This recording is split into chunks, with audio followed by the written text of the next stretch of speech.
नमस्ते, सलाम, सत श्री अकाल। तो चलिए देखते हैं कि आज वंदना जी अपनी रसोई में क्या बनाने वाली हैं। जी हाँ, आज वंदना जी बनाने जा रही हैं तंदूरी रोटी की रेसिपी, जिसे मैं बिल्कुल सिंपल तरीके से, आसान तरीके से तवा के ऊपर मैं बनाऊंगी, जिसे कोई भी आसानी से बनाकर खा सके। तो चलिए मैं इस रेसिपी को बनाना शुरू करती हूँ। इस रेसिपी को बनाने के लिए मैंने लिया है 500 ग्राम व्हीट फ्लावर। इसके अंदर मैं डालूंगी 1 टीस्पून बेकिंग पाउडर है ये। साथ ही मैं डालूंगी बिल्कुल 1 पिंच बेकिंग सोडा। इसके बाद मैं डालूंगी इसमें टेस्ट के हिसाब से नमक, ½ टीस्पून। आप अपने टेस्ट और क्वांटिटी के हिसाब से लेंगे। इसके बाद मैं डालूंगी 1 कप कर्ड, दही है ये। अब मैं इन सभी चीज़ों को अच्छी तरीके से मिला दूंगी। सभी चीज़ों को अच्छी तरीके से मिलाने के बाद मैं इसे नॉर्मल पानी की सहायता से गूँथकर तैयार कर लूँगी।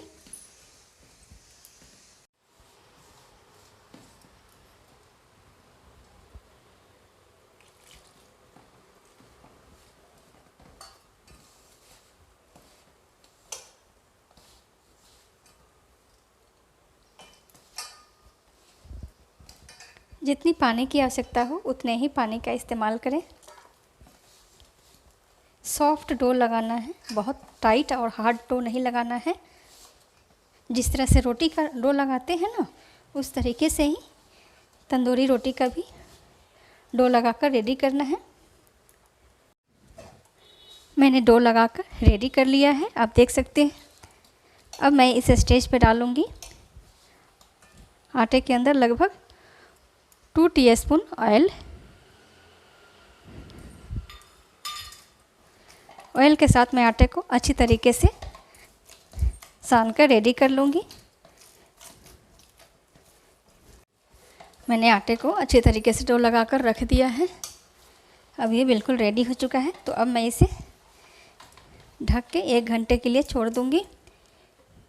मैं इसके ऊपर हल्का सा ऑयल डालकर ग्रीस कर दूँगी। बिल्कुल थोड़े से ऑयल के साथ इसे अब मैं इसे ढक के रख दूँगी एक प्लेट से, और 1 घंटा तक इसे रेस्ट करने दूँगी। 1 घंटे के बाद मैं आपसे मिलती हूँ। आटे को फूलते हुए लगभग 1 घंटा हो चुका है। तो चलिए मैं इसे अब बनाना शुरू करती हूँ। मैं सबसे पहले मैं इसे हल्के हाथों से इसे मसल कर रेडी कर लूँगी।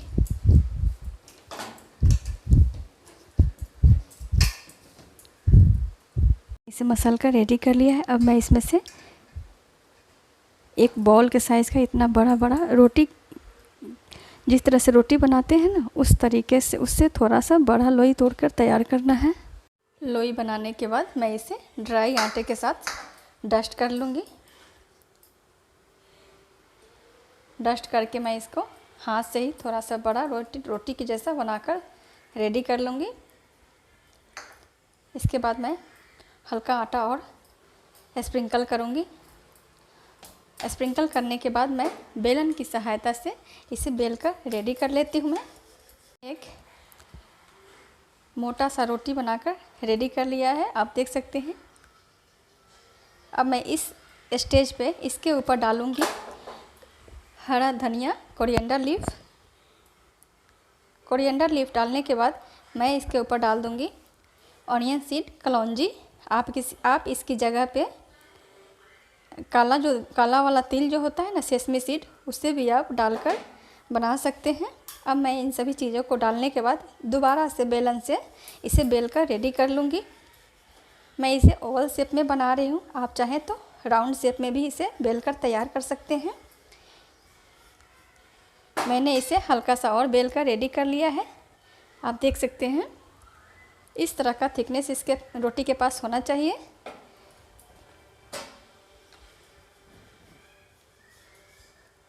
अब मैं इस रोटी को पलटकर दूसरे साइड कर दूंगी। दूसरे साइड करने के बाद मैं इसके ऊपर डालूंगी स्पून ये नॉर्मल पानी है। पानी डालकर मैं इसे अच्छी तरीके से चारों तरफ फैला लूँगी हाथ से। इसके बाद मैं इसे तवा के ऊपर डालूँगी।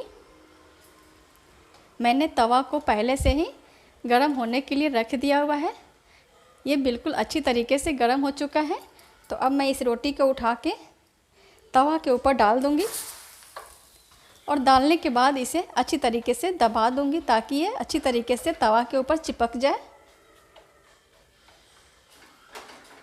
गैस का फ्लेम मीडियम रखना है, ना तो ज़्यादा हाई रखना है ना ही ज़्यादा लो रखना है। मीडियम फ्लेम पे इसे कुक करना है।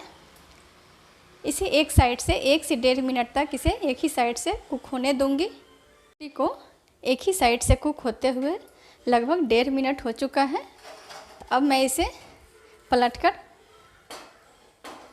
चूल्हे के ऊपर डायरेक्ट रखूँगी ताकि ये ऊपर से भी अच्छी तरीके से कलर अच्छी तरीके से पक जाए।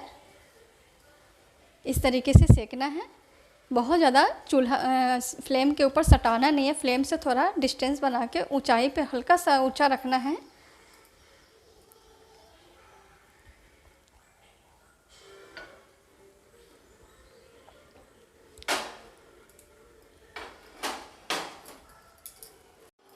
इस तरह मैंने अच्छी तरीके से ऊपर से भी सेक कर रेडी कर लिया है। अब मैं इसके ऊपर डाल दूँगी घी। आप चाहें तो इसके ऊपर बटर का भी इस्तेमाल कर सकते हैं, बटर लगा कर खा सकते हैं। घी डालने के बाद मैं घी को अच्छी तरीके से चारों तरफ फैला लूँगी।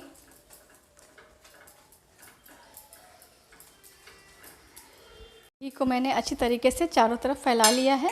अब मैं इस रोटी को एक प्लेट में निकाल के रख लूँगी। आप देख सकते हैं पीछे से भी कितना अच्छा कलर आया हुआ है।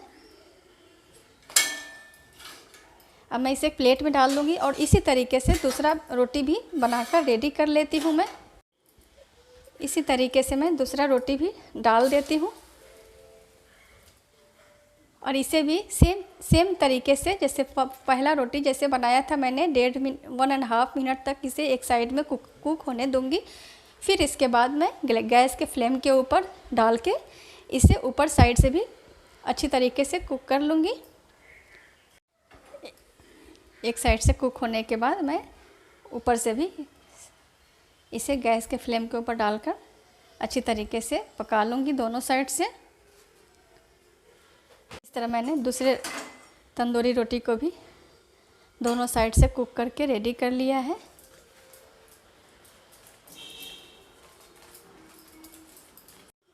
इस तरह से मैंने तंदूरी रोटी को बनाने के बाद इसे सर्व कर दिया है। अब ये खाने के लिए बिल्कुल रेडी हो चुका है।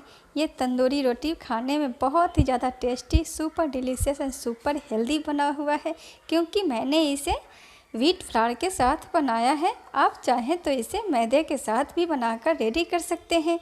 मैंने इस तंदूरी रोटी के साथ सर्व किया है मिक्स वेज कोफ्ता करी और सर्व किया है मैंने सिंपल सी बनने वाली लौकी के सब्ज़ी के साथ। तो प्लीज़ आप मेरे तरीके से एक बार इस रेसिपी को बनाकर ज़रूर खाएं। मुझे पूरा विश्वास है आपको ये रेसिपी बहुत ज़्यादा पसंद आएगी। मैं आपको एक बार इसे तोड़कर दिखाती हूँ। ये रोटी इतना सॉफ्ट बना हुआ है कि आप जब इसे बनाकर खाएंगे तो आप इसे आपको बार बार बनाकर इसे खाने का मन करेगा। ये बहुत ही ज़्यादा टेस्टी लगता है। आप एक बार मेरे तरीके से इस रोटी को बनाकर ज़रूर खाएं और मुझे बताएं कि आपको ये तंदूरी रोटी की रेसिपी बनाने और खाने में कैसी लगी। अगर आपको मेरी ये रेसिपी अच्छी लगे तो प्लीज़ आप मेरे इस रेसिपी को एक लाइक करें, मेरे इस चैनल को सब्सक्राइब करें तथा बेल आइकन को भी प्रेस करें ताकि मेरी हर आने वाली एक नई और हेल्दी रेसिपी आप तक पहुंच सके। Thank you for watching.